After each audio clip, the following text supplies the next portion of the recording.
थंडीमध्ये हे कढीपत्त्याचे गरमागरम भजी खायला ना काय मस्त मजा येणार आहे। घरी आणला होता मस्त हिरवागार कढीपत्ता, तर त्यापासून म्हटलं मस्त कढीपत्त्याचे कुरकुरीत भजी बनवूया। त्यासाठी ना कोवळ्या कोवळ्या डहाळ्या कढीपत्त्याच्या बाजूला काढून घेतल्या आणि त्यासाठी बॅटर तयार केलं।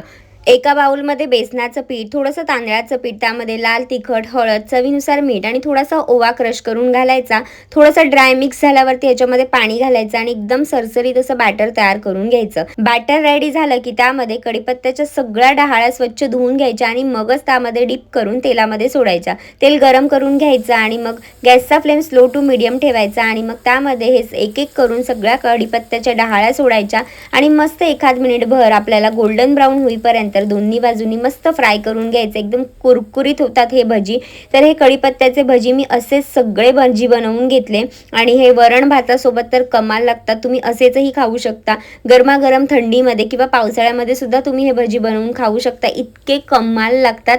तर तुम्ही बनवता का ते मला कमेंटमध्ये सांगा आणि नसेल बनवलात तर नक्की ट्राय करा आणि फॉलो फॉर मोर रेसिपीज।